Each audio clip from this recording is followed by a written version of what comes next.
We're going to take a quick early look at the waiver wire for Week 11. We still have some games going on. We still got the Sunday night game. We still got the Monday night game. And the back end of the Week 10 games. However, we're going to take a quick look, a quick express look at these players that you might be picking up on Tuesday and Wednesday whenever your waiver wire rolls around.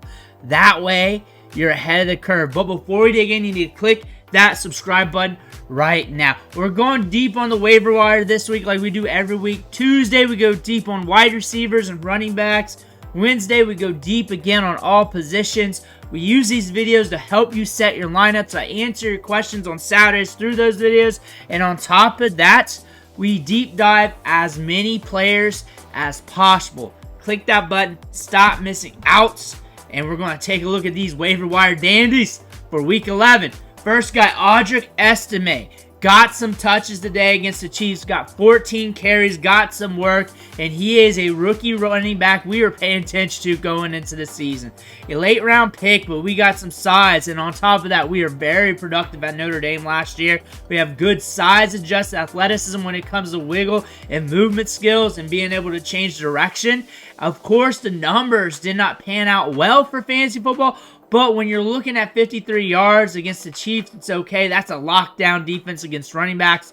What we're looking at here is the touches, and he might be getting some added volume going into the back nine season. They may want to see what they're working with going into 2025. They may just mess around with these running backs and the touches. It might be hard to predict, but this is a stash play that we were looking at for deeper leagues, one of those deeper rookie stashes this whole time.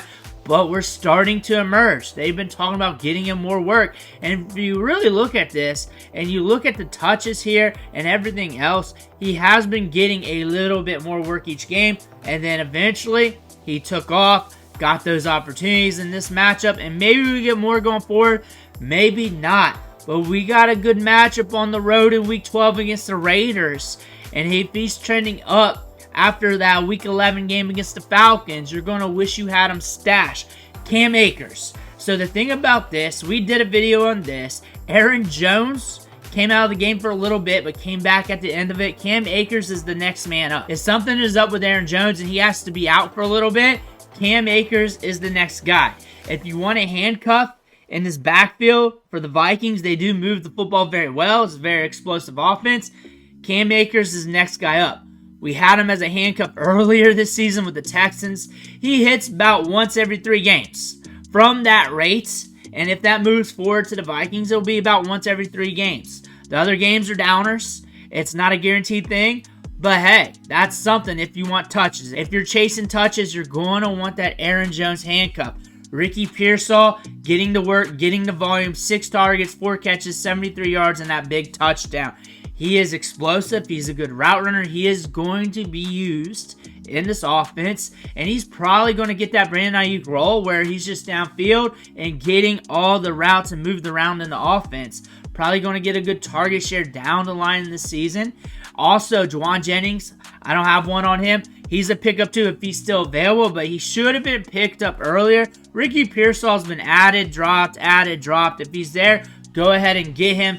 AD Mitchell is starting to get that work. 6 balls caught on 6 targets, 71 yards. This is glorious. Michael Pittman might be out for a bit. AD Mitchell's that rookie we were paying attention to in the start of the season. We were paying attention during draft season, training camp season, rookie camp season. We were watching him like a hawk. And this guy's creating separation. He's getting some first read targets. He's getting some opportunity. He's creating separation, beating guys downfield.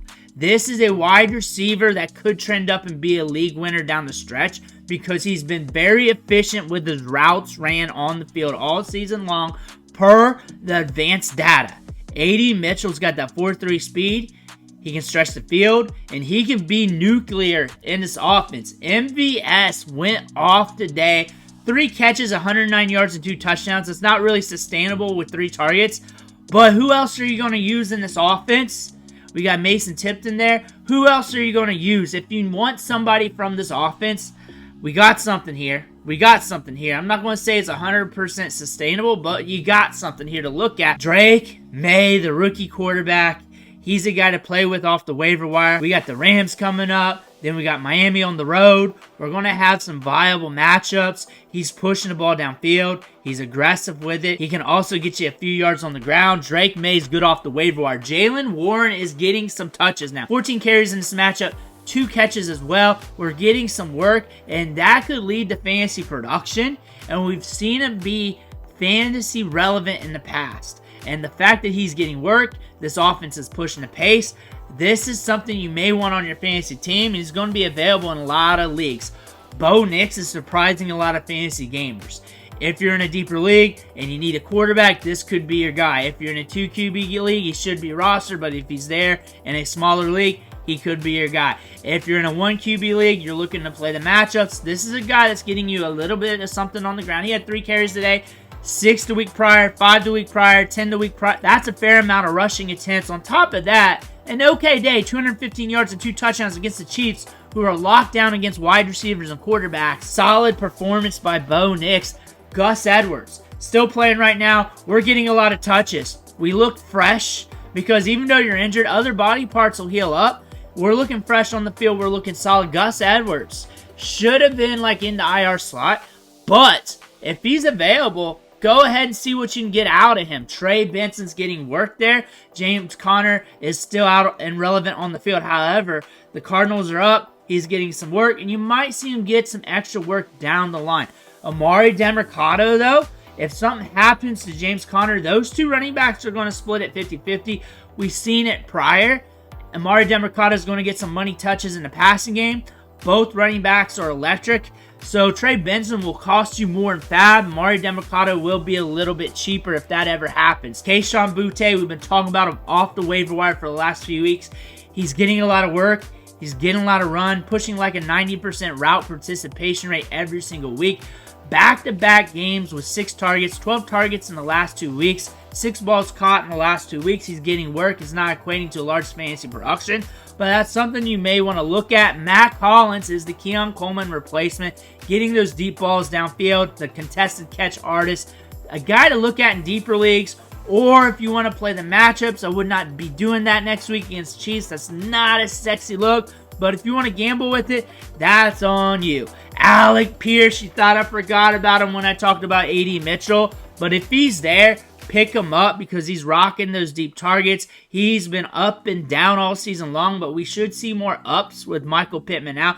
And this guy is a good gamble if you're hurting in your lineup and you just want to throw in a guy that's highly volatile that can really hit to that upside. Noah Brown's getting a lot of targets. Last 3 games, 6 targets, 6 targets, 7 targets.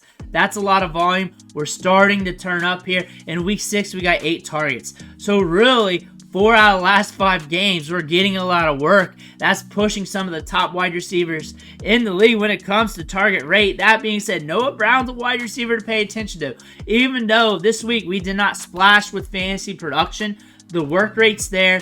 You may want that on your fantasy team. You may need that if you're in a deep. That's an early look at the waiver wire. I will be back to go deeper at these positions. There'll be more guys to look at. There might be some injuries that turn up that we got to address. We'll also do some deep dives on some jabronis as well. Click that subscribe button. Stop missing out, and I'll catch you on the next video.